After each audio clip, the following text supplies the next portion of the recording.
This time could the tide be turning in the United States in favor of gun control and against the National Rifle Association? I'm a fan of the NRA. I mean, there's no bigger fan. I'm a big fan of the NRA. They want to do right. These are great people. These are great patriots. They love our country. But that doesn't mean we have to agree on everything. Donald Trump with lawmakers Wednesday asserting he'd stand up to the United States' most powerful lobby group, most notably favoring comprehensive background checks on gun buyers and raising the age of purchase on assault weapons to 21. This in the wake of one of the worst school shootings in U.S. history. Will the president stick to his guns this time? How much more pressure is needed? Students Wednesday returned to their high school in Parkland, Florida for the first time since the killing of 17 by a troubled 19-year-old who bought his weapon over the counter. They're firing up young people around the country to march. In the past, the gun lobbies waited for the outrage to abate. This time, it's not dying down, at least not so far.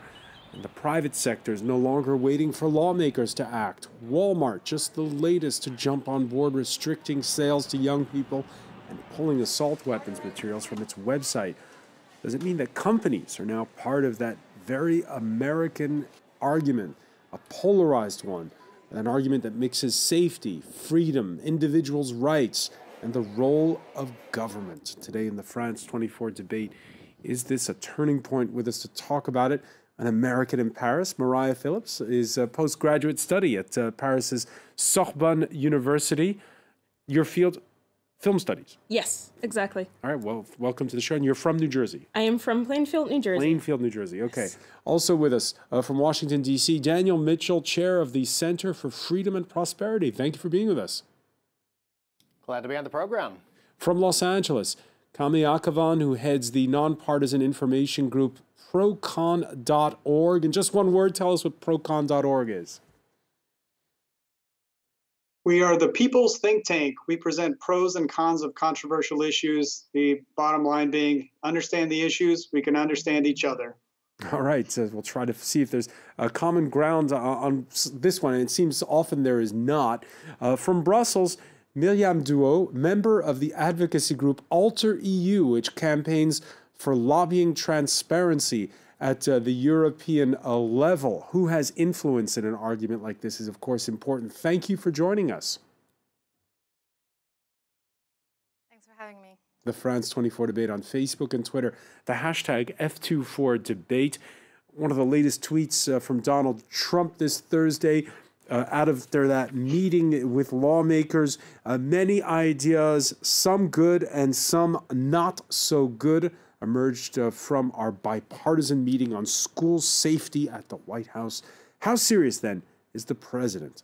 Uncle Ula has the story. That maybe that bill Bringing the art of the deal to America's gun debate. On Wednesday, Donald Trump surprised both Democrats and Republicans as he criticized Congress for being too fearful of the National Rifle Association. Some of you people are petrified of the NRA. You can't be petrified. They do have great power. I agree with it. They have great power over you people. They have less power over me. During an hour-long televised meeting at the White House, Trump called on lawmakers to pass stricter gun control laws. He chided both parties, but especially Republicans, for the way they framed the debate. The president rejected a Republican-backed bill linking a background check measure with a bill allowing gun owners to carry concealed weapons across state lines. You'll never get this passed. If you add concealed carry to this, you'll never get it passed. Trump endorsed expanded background checks, increased school security and mental health resources, and most controversially, raising the age to 21 for purchasing some firearms, a measure that's fiercely opposed by the powerful gun lobby and many Republicans. The vast majority of 18, 19, and 20-year-olds in Pennsylvania who have a rifle or a shotgun, they're not a threat to anyone. They're law-abiding citizens. Trump's push follows a wave of gun reform activism after last month's Florida school shooting, in which a shooter killed 17 people with a semi-automatic AR-15 rifle. Since then, the U.S. retailers Dick's Sporting Goods and Walmart have announced they will no longer sell guns to people younger than 21. Many Democrats, however, fear Trump could backtrack on his strong support for gun reform. It shouldn't Congress already has a bad record on passing gun control measures. A bipartisan bill failed twice in the Senate after the 2012 Sandy Hook Elementary shooting. Mariah Phillips, is the president serious? Honestly, I think that we have tried both sides of taking him seriously and not taking him seriously enough. So I'd like to say the proof is in the pudding. I'd like to wait until he actually does something, and then we can decide whether or not he's serious. Can decide whether or not he's serious. Let me ask you, Daniel Mitchell, before we go into the specifics of the argument itself and who wields influence on who, what did you think when you heard the president make that remark where he tells the lawmakers that the NRA has power over you people, they have less power over me? Is that true? I think Trump is just being an empty suit populist, which is what he was before he got into politics and what he is now. You notice how he tried to make himself look bigger by claiming, oh, I'm not afraid, other people are afraid. But actually, the thing to understand is that the NRA itself is not that powerful. The amount of money it gives to politicians is just a tiny fraction compared to what, say, unions give to politicians. The power of the NRA is simply the fact that there are millions upon millions of people in America who passionately care about their Second Amendment rights. That's where they get their power. It's not their money or not their lobbying. Do you agree with that, Kami Akavan? I'm nodding my head, yes. You know, the NRA, relative to other organizations, is very effective in its lobbying efforts, despite not having a budget nearly as large as teacher unions and other major industries. That said, this country, the United States, is unique in the world in that it has a Second Amendment, and people cherish that right. It is a sacred right for so many people in this country, and it's a tough discussion to have to tell people that right needs to be curtailed in order for us to achieve a greater good of a less gun-violent society. Curtailed or interpreted differently, what the Second Amendment means? Well, that question is the key to the whole debate because we do not have an unlimited right to the Second Amendment in this country. There are, of course, many restrictions. I cannot go and purchase a tank. I can't purchase a machine gun.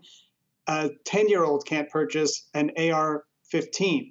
There are existing restrictions on guns. So from one point of view, the country is asking the president, their elected officials, to please apply some additional restrictions to keep the guns out of people who are potentially dangerous and will use them for no good purpose. That said, other people who are the real passionate gun advocates see this as a very slippery slope. They believe that what is called an infringement of that Second Amendment will lead to another and another and another. And they see it as eroding a constitutionally given right that they have. So it's a tough discussion to tell someone, we want to curtail that right, but for a greater purpose. And that's where we are stuck in this country for many reasons, but that's certainly part of the reason. Part of the reason. I want to get back to it, but first I want Myriam Duo's thoughts on how powerful the NRA is. You heard two of our other panelists saying how, they don't have as much money as, for instance, some of the trade unions in the United States who lobby Congress. Is it just about money, the power of a lobbying group? It's partially about money, not only about that. If you look at, for instance, the NRA, their lobby staff, half of their staff went through what we call the revolving doors. So they are previous government employees coming from the public sector, knowing very well the policies ongoing, the files, the people, and they move on to the private sector, bringing with them their access, their knowledge, their contacts. And this is invaluable for a lobby group. This is something that cannot be bought unless you employ those people, which is what's happening. And this is a crucial point that is not really talked about. I think the campaign contributions are also, regardless of how much they are, you buy the influence very early, which is what is effective lobbying. Is the earlier you lobby, the better results you get. And the NRA, it's undeniable, is extremely good at preventing any legislation from being passed, preventing any progress from happening. This is, I think, something that we can't avoid. And knowing who has influence over what is crucial for a healthy democratic debate. Here in Brussels, the 3 EU institutions make decisions that affect 500 million people. We need to know who has influence over those decisions, who paid whom, who is in contact with whom, in order for us to have a healthy democratic debate. And who goes through the revolving door, you're saying. And your thoughts, you heard at the outset, I'll put the same question to you that I put to Daniel Mitchell. You heard Donald Trump talking about how the NRA has power over you people and less power over me. What were your thoughts when you heard that in the report?